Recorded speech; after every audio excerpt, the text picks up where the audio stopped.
நான் என்னோட பேர் டாக்டர் ராஜசேகரன். நான் வந்து அண்ணா யூனிவர்சிட்டியில் ப்ரொஃபஸராக இருந்து இப்போ முடிச்சிருக்கேன். ப்ரொஃபஸர் போஸ்ட் முடிச்சாச்சு. நான் வந்து என்னோடய ஃபீல்டில் வந்து பிஹெச்டி வரைக்கும் நான் பண்ணியிருக்கேன். நான் அண்ணா யூனிவர்சிட்டியில் வேலை பார்த்ததுனால இந்த ஒரு வாய்ப்பெல்லாம் கிடச்சிது. நானும் வந்து காலேஜ் ஆஃப் ஆர்ட்ஸ் அண்ட் கிராஃப்டில் காலேஜ் படிச்சிருக்கேன்.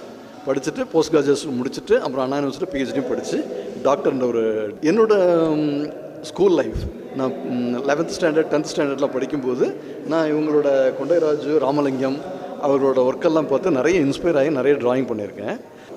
என்னோடய அப்பா குப்புசாமின்னு பேர், அவர் ஓவிய ஆசிரியர். அவரை வந்து இவங்களோட படங்களெல்லாம் நிறைய கலெக்ட் பண்ணி வச்சுருந்துருக்காரு. அப்போவே 1960s 70sலாம் வந்து நிறைய இந்த கொண்டைராஜு ராமலிங்கம் அப்புறம் அந்த சுப்பையா அவரோட அந்த ஆர்டிஸ்டோட பெயிண்டிங்ஸ்லாம் நிறைய இந்த புக்ஸ் தீபாவளி மலர் அந்த மாதிரி இதெல்லாம் நிறைய வரும் பார்த்துருக்கோம். அதெல்லாம் நிறைய கலெக்ட் பண்ணி வச்சு எனக்கெல்லாம் அந்த இன்ஸ்பிரேஷன்லாம் கொடுத்துருக்காரு. எனக்கு ஆர்வத்தை உண்டு பண்ணியிருக்காரு. அதெல்லாம் பார்த்து நிறைய ட்ராயிங்ஸ்லாம் வரைஞ்சி எல்லாம் வந்திருக்கேன். அதனோட வெளிப்பாடு இன்றைக்கி நான் வந்து ஒரு நல்ல ஒரு பெரிய ஓவியராக இருந்து ஒரு நல்ல பதவியிலையும் இருந்து இருக்கேன். இது வந்து மக்களுக்கும் போய் சேரணுன்றது ரொம்ப இன்ட்ரெஸ்ட்டு. இதை ஃபாலோ பண்ணி நிறைய பேர்லாம் வரணும். அதில் வந்து எஸ்பெஷலி இந்த அனாட்டமி அந்த கலர்ஸ்லாம் வந்து இட் இஸ் ரொம்ப இன்ட்ரெஸ்டிங்காக இருக்கும்.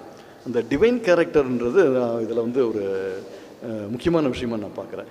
இந்த கொண்டைராஜு அண்ட் ராமலிங்கம் இந்த குரூப் எல்லாருமே அந்த நம்ம இந்தியன் கேரக்டரில் வந்து டிவைனிசம்ன்றது வந்து ஒரு தவிர்க்க முடியாத ஒன்று. அதாவது இன்னர் பர்செப்ஷன் இருக்குல்ல, இன்னர் ஃபீலிங்ஸ், அதை வந்து அவங்களோட முகபாவனையிலையும் அவங்களுடைய அனாட்டமிலையும் வந்து அப்படியே வெளியில் கொண்டு வருவாங்க. அது வந்து அப்படியே வந்து அந்த மக்களுக்கு போய் சேர்கிற அளவுக்கு ஒரு பக்தியோட அந்த ட்ராயிங்ஸ்லாம் இருக்கும். அதை பார்த்தாலே வந்து ஒரு பக்தி உணர்வு தான் நிறைய மேலோங்கி நிற்கும். அந்த அளவுக்கு எக்ஸலண்ட்டாக இருக்கும். அதை எல்லோரும் ஃபாலோ பண்ணி நல்லா யூஸ் பண்ணிக்கணும் அப்படின்றது என்னோடய ஆசையாக இருக்குது. தேங்க்ஸ்.